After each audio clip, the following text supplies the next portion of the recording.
वो कौन से स्वर्गदूत थे जो लूसीफर के साथ स्वर्ग से धरती पर गिरे? क्यों जब दाऊद बीणा बजाता था तो राजा साउल दुष्ट आत्मा से आजाद हो जाता था? क्यों जब एलिशा ने भविष्यवाणी करनी थी तो वो बीणा बजाने वाले को बुलवाया? क्यों परमेश्वर दाऊद से इतना प्रेम करते थे? जैसा यह अध्याय 14 और उसकी 12 आयत में लिखा है, हे भोर के चमकने वाले तारे, तू कैसे आकाश से गिर पड़ा। ये भोर का चमकने वाला तारा लूसीफर था। यह जकल 28 और उसकी 14 आयत हमें बताती है कि शैतान पहले एक अभिषिक्त दूत था जो परमेश्वर की हुजूरी की रखवाली करता था। यह जकल 28 और उसकी 13 आयत में लिखा है कि जब लूसीफर को बनाया गया तब परमेश्वर ने दफ और बांसुरी उसके अंदर बनाई, और वो लूसीफर स्वर्ग में वर्शिप लीडर था और वो परमेश्वर के पर्वत पर रहता था और आग वाली चमकने वाले मणियों के बीच चलता फिरता था। ये दूत दूसरे दूतों की आराधना करने में अगुवाई करता था। अगर आप उस समय में जाएं जब इस दुनिया की सृष्टि की गई थी तो आयुब की पुस्तक उसके 38 अध्याय में लिखा है कि जब परमेश्वर इस दुनिया की सृष्टि कर रहा था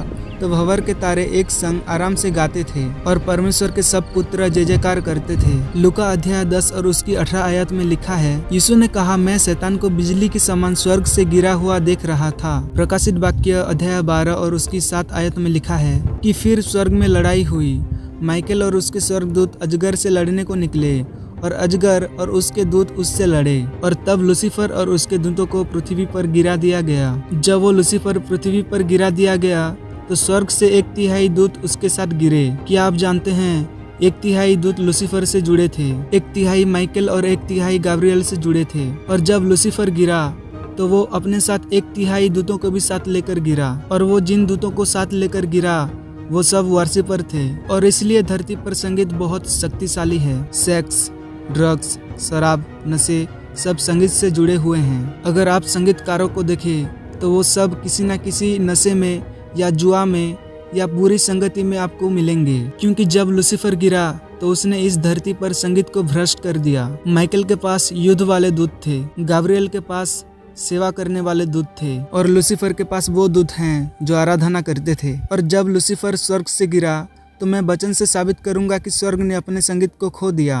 आप सोच रहे होंगे कि दूत तो यीशु मसीह के जन्म पर भजन गा रहे थे। नहीं, लूका अध्याय 2 और उसकी 13 में लिखा है कि स्वर्गदूतों का दल परमेश्वर की स्तुति करता हुआ और ये कहते हुए दिखाई दिए, आकाश में परमेश्वर की महिमा और पृथ्वी पर उन मनुष्यों में जिससे वो प्रसन्न है शांति हो। प्रकाशित वाक्य 4 और उसकी 8 आयत में लिखा है कि स्वर्गदूत स्वर्ग में दिन रात बिना विश्राम लिए कहते रहते हैं, पवित्र पवित्र पवित्र प्रभु परमेश्वर सर्वशक्तिमान, जो था और जो है और जो आने वाला है। प्रकाशित वाक्य 5 और उसकी 11 में लिखा है, वध किया हुआ मेमना ही सामर्थ और धन और ज्ञान और शक्ति और आदर और महिमा और स्तुति के योग्य है। प्रकाशित वाक्य 7 और उसकी 11 में लिखा है, और सारे स्वर्गदूत उस सिंहासन के सामने मुंह के बल गिर पड़े और परमेश्वर से दंडवत करके कहा, आमीन। हमारे परमेश्वर की स्तुति और महिमा और धन्यवाद और आदर और सामर्थ और शक्ति युगानुयुग बनी रहे,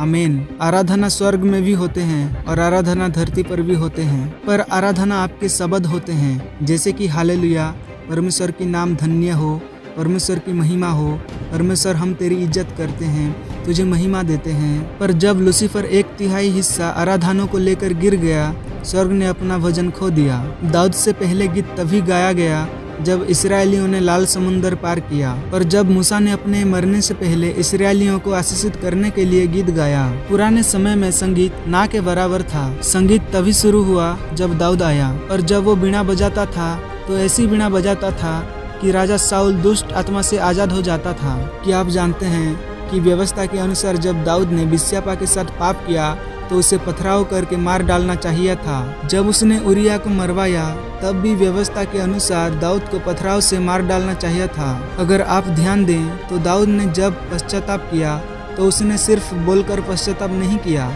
उसने गीत गा कर पश्चाताप किया। जब आप गाते हैं तब आप परमेश्वर के ध्यान को आकर्षित करके रखते हैं। परमेश्वर दाऊद से इतना प्रेम इसलिए करते थे क्योंकि दाऊद ने उस चीज को बाहर किया जो स्वर्ग गवा चुका था। उसने भजन मंडली को बनाया, गीतों को लिखा, सार बजाने वालों को नियुक्त किया, संगीत को बनाया, और यही वो सब कुछ था जो परमेश्वर के पास नहीं था। आप हैरान होंगे ये सुनकर कि जब परमेश्वर ने संगीत सुनना होता है तो वो धरती की ओर देखता है, और जब परमेश्वर भजन सुनना होता है तो वो दूतों को नहीं देखता जो बोल रहे होते हैं कि पवित्र पवित्र पवित्र। वो धरती की ओर देखता है जो लोग गा रहे होते हैं।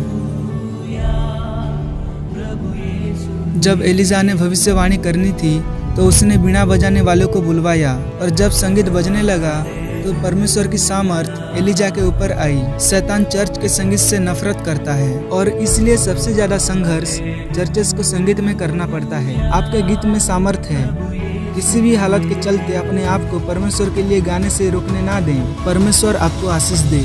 आमीन।